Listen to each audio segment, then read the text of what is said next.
नमस्कार, मेरा नाम है अनविका। बिहार का न्यूज में स्वागत है। ये वीडियो केवल सूचनात्मक उद्देश्यों के लिए है। हम दी गई जानकारी की सटीकता या वास्तविकता की गारंटी नहीं देते। कृपया इसे किसी भी प्रकार की कानूनी, स्वास्थ्य या व्यक्तिगत सलाह के रूप में न लें। हम किसी भी नुकसान के लिए जिम्मेदार नहीं होंगे। विशेष रूप से यदि वीडियो में दुर्घटना, आत्महत्या या आपराधिक गतिविधियों की जानकारी हो तो ये केवल समाचार रिपोर्ट है। कृपया इन घटनाओं को व्यक्तिगत रूप से न लें और उपयुक्त पेशेवर सहायता प्राप्त करें। अगर आप या कोई जानने वाला ऐसी स्थिति में हो तो तुरंत पुलिस से संपर्क करें। पुलिस हेल्पलाइन नंबर 100 और 112 है। आज 1 जनवरी 2025 दिन बुधवार है। खबरों की ओर बढ़ने से पहले हेडलाइन को देख लेते हैं।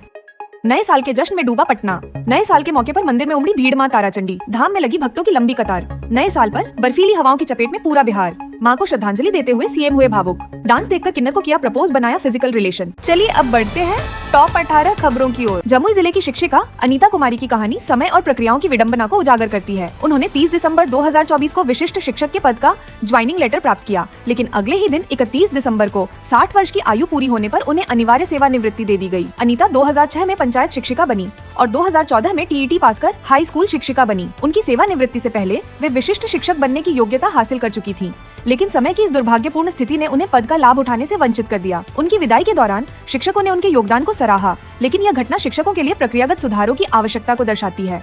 पटना में 5 फर्जी सिपाही अभ्यर्थियों की गिरफ्तारी ने बिहार पुलिस भर्ती प्रक्रिया में गंभीर अनियमितताओं का खुलासा किया है। इन कैंडिडेट्स के फिंगरप्रिंट बायोमेट्रिक अटेंडेंस के दौरान नहीं मिले, जिससे उनकी असलियत उजागर हुई। पूछताछ में पता चला कि इन अभ्यर्थियों ने रिटेन एग्जाम किसी स्कॉलर के माध्यम से दिया था। गिरफ्तार आरोपियों में गया, रोहतास, जहानाबाद, सारण और नालंदा के निवासी शामिल हैं। यह घटना भर्ती परीक्षा में धोखाधड़ी के संगठित प्रयासों की ओर इशारा करती है, क्योंकि अब तक 26 अन्य लोग भी इसी तरह पकड़े जा चुके हैं। पटना पुलिस ने मामले की जाँच तेज कर दी है और भर्ती प्रक्रिया में पारदर्शिता सुनिश्चित करने के लिए सख्त कदम उठा रही है। दरभंगा के 30 वर्षीय शगीर की चेन्नई में ट्रक मैकेनिक के रूप में काम करते हुए दर्दनाक हादसे में मौत हो गई। 28 दिसंबर को परिवार से बात करने के बाद वह ट्रक का टायर बदलते समय जैक फिसलने के कारण ट्रक के नीचे दब गए। परिवार को 7 दिन बाद उसकी मौत की सूचना मिली, जिससे घर में मातम छा गया। शगीर 2 बेटियों के पिता थे और उनकी पत्नी गर्भवती है। इस घटना ने कार्यस्थल पर सुरक्षा मानकों की कमी को उजागर किया है, जो उद्योग में सुधार की आवश्यकता पर बल देता है। यह हादसा मेहनतकश लोगों की सुरक्षा सुनिश्चित करने की जिम्मेदारी पर सवाल खड़ा करता है। बिहार सरकार के मंत्री रत्नेश सदा को सहरसा जिले में मॉर्निंग वॉक के दौरान तेज रफ्तार ऑटो की टक्कर से चोटें आईं। यह हादसा 1 जनवरी को महिषी थाना क्षेत्र के निकट हुआ, जिसमें मंत्री को सिर और पैर में गंभीर चोटें आईं, जबकि उनके बॉडीगार्ड भी घायल हो गए। त्वरित इलाज के बाद मंत्री को अस्पताल से छुट्टी दे दी गई और उनकी स्थिति अब सामान्य है। पुलिस ने ऑटो चालक को गिरफ्तार कर लिया है और मामले की जांच जारी है। यह घटना सड़क सुरक्षा नियमों के महत्व और जागरूकता की आवश्यकता को रेखांकित करती है। नए साल 2025 के अवसर पर पटना सिटी के मंदिरों में श्रद्धालुओं की भारी भीड़ देखी गई, जहां बड़ी पटन देवी, शीतला मंदिर और झल्ला हनुमान मंदिर में भक्तों ने सुबह से ही पूजा अर्चना की। मंदिर प्रबंधन ने सुबह 5 बजे से दर्शन की व्यवस्था शुरू कर दी थी। बड़ी पटन देवी मंदिर में माता की आरती और विशेष पूजा का आयोजन हुआ। वहीं अन्य मंदिरों में भी भक्तों ने भक्ति भाव से नए साल की शुरुआत की।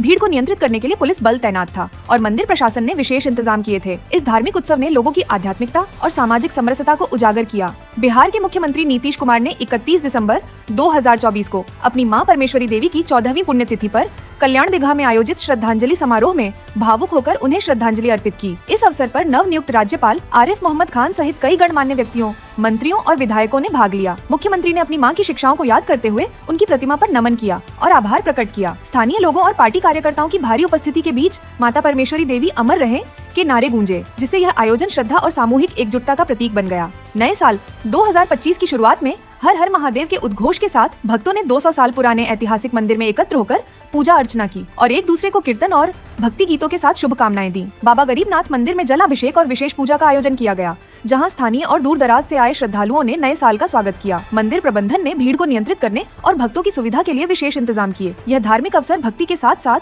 सामाजिक एकता और भाईचारे का प्रतीक बनकर उभरा। बिहार के मुख्यमंत्री नीतीश कुमार ने हाल ही में अपनी संपत्ति का विवरण सार्वजनिक किया, जिसमें उनकी कुल संपत्ति 1,69,97,741 रुपए बताई गई है। इसमें दिल्ली में स्थित 1,48,00,000 रुपए का फ्लैट, 12 गायें और 9 बछड़े शामिल हैं। दिलचस्प बात यह है कि उन्होंने पहली बार अपने बेटे निशांत का नाम डिपेंडेंट सूची से हटा दिया, जो एक महत्वपूर्ण बदलाव है। वहीं उप मुख्यमंत्री सम्राट चौधरी की संपत्ति में वृद्धि हुई है, जो अब 11,48,00,000 रुपए हो गई है, खासकर उनके उप मुख्यमंत्री बनने के बाद। इस संपत्ति ब्यौरे ने सार्वजनिक जीवन में पारदर्शिता की आवश्यकता और राजनीतिक प्रतिष्ठा को बनाए रखने की दिशा में एक अहम कदम दिखाया है। यह घटना एक गहरे धोखाधड़ी के मामले को उजागर करती है, जिसमें युवक ने तंजानिया से आई एक किन्नर पूजा के साथ झूठा वादा किया और शारीरिक संबंध बनाने के बाद उसे 5 लाख रुपए का शिकार बना लिया। पूजा ने बताया कि युवक नीतीश कुमार यादव ने उसे शादी का वादा करके पैसे लिए, लेकिन जब उसने पैसे वापस मांगे तो युवक ने उसे धमकी दी और अपने परिवार के साथ फरार हो गया। अब पूजा ने पुलिस में शिकायत दर्ज कराई है और पुलिस आरोपी की तलाश में जुटी हुई है।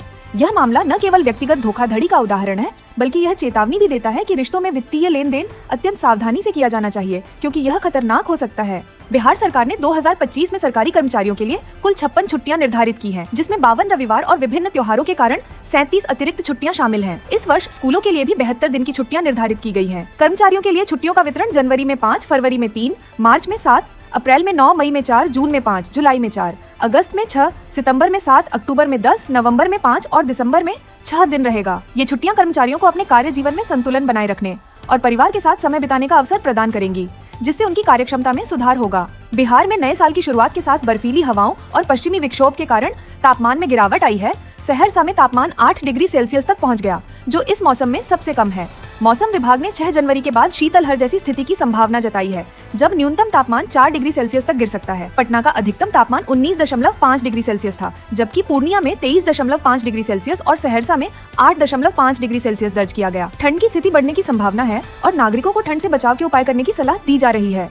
पटना में नए साल 2025 का जश्न धूमधाम से मनाया गया, जहां शहर के विभिन्न होटलों, क्लबों और रेस्टोरेंट्स में उन्मुक्त पार्टियां आयोजित की गईं। लोग हिंदी और भोजपुरी गानों पर थिरकते हुए रंग बिरंगी लाइटों के बीच अपने परिवार और दोस्तों के साथ समय बिताए। प्रमुख होटलों जैसे होटल पनास और मौर्या में लाइव बैंड और डांसर्स ने मनोरंजन प्रदान किया, जबकि सार्वजनिक स्थानों जैसे गांधी मैदान और मैरिन ड्राइव पर हजारों लोग नए साल का जश्न मनाने पहुंचे। गार्गी ग्रैंड होटल में कैसियो नाइट और डांसरों के अद्भुत प्रदर्शन ने आयोजन को खास बनाया। इस समारोह ने सामूहिक एकता को बढ़ावा दिया और पटना में एक खुशहाल माहौल पैदा किया। बिहार में बुलेट ट्रेन परियोजना की तैयारियां तेजी से चल रही हैं, जिसमें 350 किलोमीटर प्रति घंटे की रफ्तार से ट्रेन 5 जिलों गया, बक्सर, पटना, जहानाबाद और आरा से गुजरेगी। यह Varanasi Howrah high speed rail corridor का हिस्सा है, जिसका उद्घाटन दिसंबर 2025 तक होने की उम्मीद है। ट्रेन बक्सर से हावड़ा का सफर केवल 2 घंटे में पूरा करेगी, जो वर्तमान रेल सेवाओं से कहीं तेज है। इस परियोजना से यात्रा समय में कमी, आर्थिक विकास और रोजगार के नए अवसर उत्पन्न होंगे। यह बिहार के विकास और देश के हाई स्पीड रेल नेटवर्क के विस्तार के लिए महत्वपूर्ण कदम है। बेगूसराय में बीजेपी कार्यकर्ता के घर के बाहर फायरिंग के दौरान एक महिला को गोली लगी, जिससे इलाके में सुरक्षा को लेकर चिंता बढ़ गई। पुलिस ने त्वरित कार्रवाई करते हुए आरोपी को गिरफ्तार किया है और उसे न्यायालय में पेश किया जाएगा। इस घटना से स्थानीय लोगों में भय और असुरक्षा का माहौल है और उन्होंने पुलिस से बेहतर सुरक्षा उपायों की मांग की है। यह घटना प्रशासन के लिए चुनौती पेश करती है और समाज में असुरक्षा की बढ़ती स्थिति को उजागर करती है। इस तरह की घटनाओं को रोकने के लिए उचित सुरक्षा उपायों की आवश्यकता है। सीवान में 250 शिक्षकों ने नए साल के अवसर पर विशिष्ट शिक्षक का पदभार संभाला, जो बिहार सरकार के विशेष कार्यक्रम का हिस्सा था। इन शिक्षकों ने मिठाई बांटकर और बच्चों के साथ जश्न मनाकर इस दिन को विशेष बनाया। यह नियुक्ति शिक्षकों के वर्षों से चल रही मान्यता की मांग का परिणाम थी, जिसे सरकार ने पूरा किया। समुदाय ने इस उत्सव को स्कूलों में आयोजित विशेष कार्यक्रमों के जरिए मनाया, जिसमें बच्चों ने नृत्य और संगीत प्रस्तुत किए। यह कदम शैक्षिक क्षेत्र में सुधार और शिक्षकों के लिए एक सकारात्मक संकेत है, जो छात्रों के उज्जवल भविष्य की ओर बढ़ते कदम को दर्शाता है।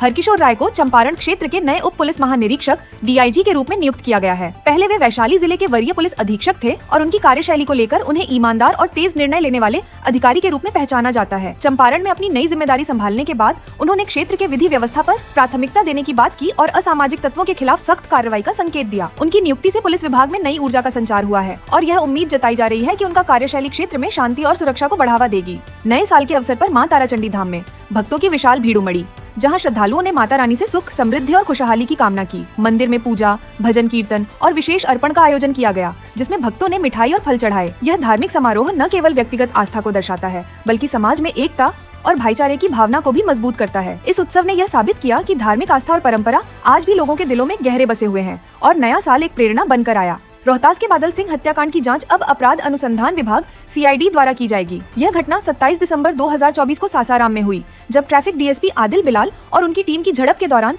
बादल सिंह को गोली लगी, जिससे उनकी मौत हो गई। आदिल बिलाल पर आरोप है कि उन्होंने फायरिंग की और इसे ध्यान में रखते हुए उन्हें पद से हटा दिया गया है और पटना पुलिस मुख्यालय में योगदान का आदेश दिया गया है। मामले की गंभीरता को देखते हुए प्रशासन ने इसे CID को सौंपने का निर्णय लिया, जिससे कानून व्यवस्था की स्थिति पर सवाल उठते हैं। खबरों का सिलसिला यहीं तक। बिहार की तमाम खबरों की जानकारी के लिए हमारे चैनल को सब्सक्राइब कर लें, जिससे हमारे न्यूज़ की नोटिफिकेशन आपको पता चल जाए। और आपको ये न्यूज़ वीडियो अच्छी लगी तो ज़रूर लाइक कीजिएगा, जिससे हमें आत्मविश्वास की कमी ना हो। धन्यवाद। जय हिंद, जय भारत, जय बिहार।